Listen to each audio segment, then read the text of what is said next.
lakukan sesuatu yang beresiko tetapi yang diridhoi Allah ya. Karena kalau beresiko nggak diridhoi Allah kan bahaya. Nggak ada akad berarti dengan Allah. Sesuatu yang beresiko tapi diridhoi Allah. Saya pernah ngebuktiin itu berkali-kali. Menikah. Kok beresiko Ustaz? Nggak punya modal nikahnya. Kan standar pertanyaan paling mainstream tuh kalau mau nikah apa? Dari calon mertua. Kerjanya apa gitu kan ya? Paling mainstream tuh. Kalau saya ditanya kerjanya apa? Belum punya pekerjaan. Terus gimana ngasih makan? Allah yang ngasih makan. Tapi pede jawabnya. Sampai mertua juga. Belum lagi ngeluarin dalil ya. Kan ustadz lah ya. Banyak dalil ya. Ayat, hadis, banyak lah udah saya kumpulin bisa jadi satu buku tuh. Khusus ayat dan hadis untuk melamar. Mudah-mudahan nanti bisa di-share ayat dan hadis bahan untuk melamar, nembak calon mertua lah.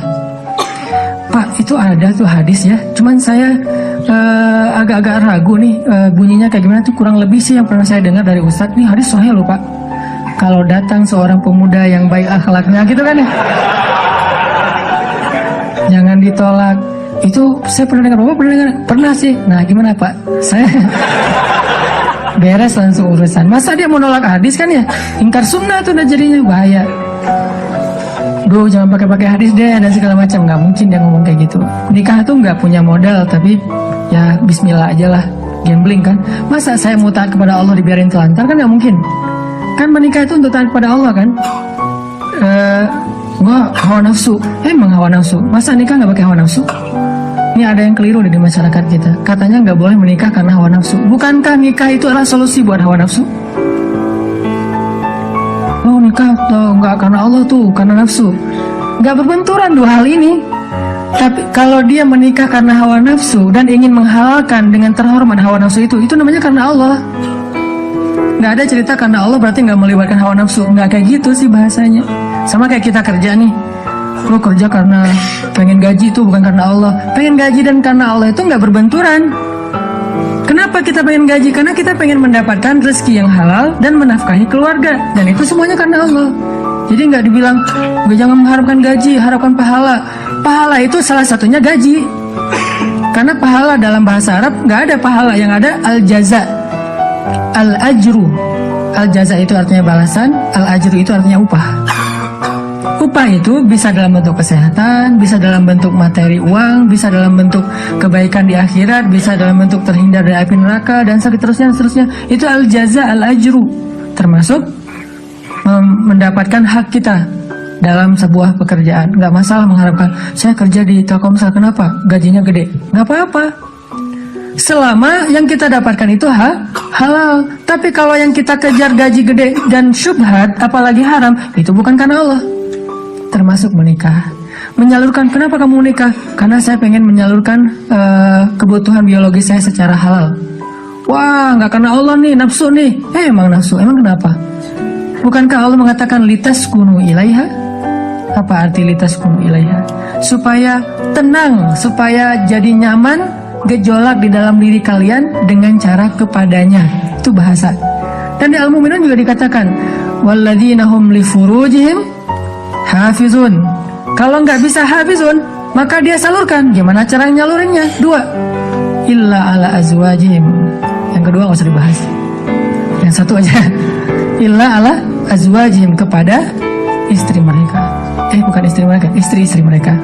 Illa ala azwajihim. Kalau dia menyalurkan dengan cara yang lain selain yang dibolehkan kayak gitu, kata Allah, faulaika humul adun. Dan Allah nggak suka kepada orang yang melampaui batas. Jadi menikah karena Allah, karena saya ingin menyalurkan kebutuhan biologis secara halal misalnya. Makanya mencari yang sesuai dengan kriteria masing-masing. Kalau misalnya ada yang kriterianya harus yang Arab, cari aja Syarifah, Habaib apa. Kalau Habib perempuannya Syarifah kan ya. Atau saya pengen yang Oriental, pergi aja ke Korea lah atau ke Jepang.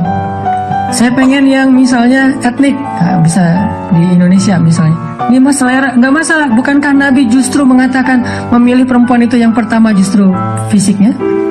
Walaupun yang paling berharga bukan fisik, tapi tetap ditaruh yang paling depan. Karena itu yang ketahuan duluan kan. Kita nggak mungkin tahu kesolehannya langsung ketika awal ketemu, ini soleha banget nih, belum tentu. Ketika udah kenal dekat baru tahu ternyata dia rajin tahajud, rajin tilawah. Walaupun kadang-kadang kita ngelihat dia di Instagram postingan terakhir tilawah, alhamdulillah 1 juz hari ini misalnya. Bisa kayak gitu. Tapi rata-rata yang pertama dilihat fisiknya kan ya. Walaupun fisik banyak menipu sih, hasil editan segala macam. Pas ngeliat orangnya, hah? Lebih cantik dari di Instagram sih. Dia salah ngedit. Ini artinya teman-teman, kalau menikah itu karena Allah, kenapa takut?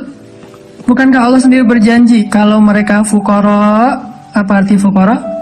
Nggak punya apa-apa. Kalau miskin masih punya apa-apa, cuma dikit. Kalau fuqara nggak punya apapun. Allah yang yughniyahumullah, Allah yang akan mencukupkan kebutuhan mereka. Oh, Allah yang cukupin, ya udah selesai. Nikah, datang, yuk nikah yuk. Nggak gitu sih caranya. Terlalu polos kayak gitu mah pasti ditolak lah. Adalah trik-triknya pasti teman-teman udah mempraktekkan, kalau nggak pasti berstatus masih jomblo ya. Jomblo itu kurang kreatif menurut saya. Kalau yang udah nikah pasti kreatif banget, tahu banget cara-caranya gimana ya. Alhamdulillah berhasil. Setidaknya untuk dia berhasil setelah puluhan orang yang gagal misalnya. Kalau yang jomblo nih kayaknya harus latihan nih, belajar kepada yang udah nikah, nanti di kantor sambil istirahat sharing deh. Gimana dulu lu nembak calon istri? Gitu aja. Gimana gitu aja, tahajud dulu. Ya Allah yang membolak-balikan hati. Hati dia memang ada di dalam tubuhnya, tapi pemiliknya bukan dia, tapi Engkau ya Allah. Setahu saya nih, dia kayaknya hatinya ke si fulan. Dah saya mah nggak bisa kecuali dia. Ya Allah, ya Allah, ya Allah. Akhirnya berhasil. Dan saya ngebuktiin itu banget. Saya sering bilang, saya itu bukan tipe istri saya loh. Sangat bukan tipe istri saya. Ada 4 hal yang pantang buat istri saya, 4-4-nya ada di saya. Subhanallah. Kok bisa berhasil, Ustaz?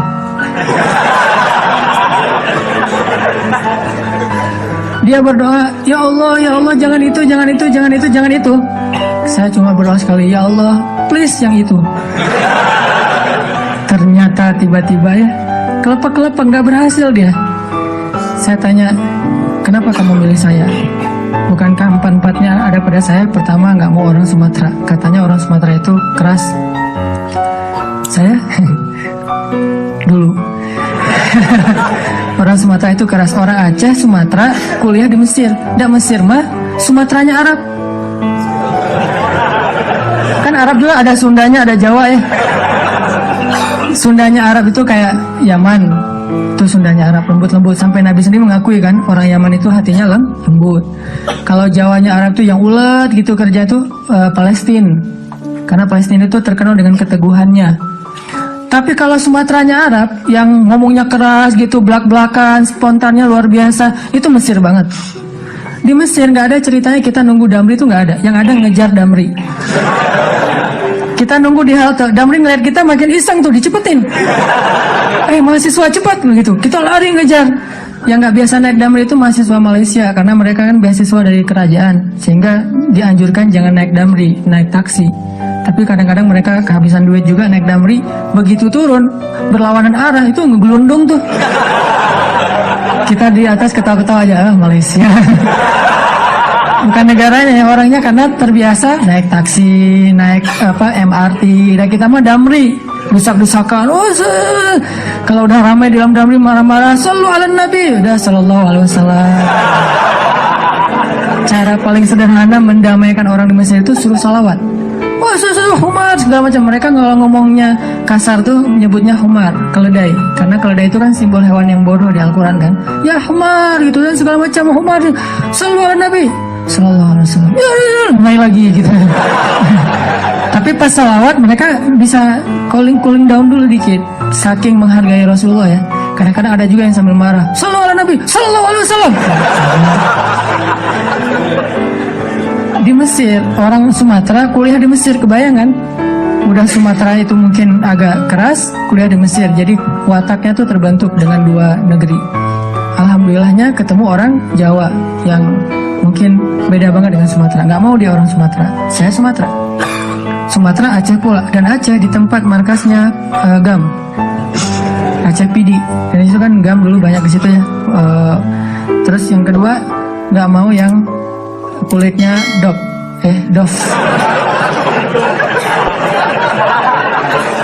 Kebanyakan ke pantai misalnya. Saya nyebutnya nggak dop sih, nyebutnya eksotis gitu.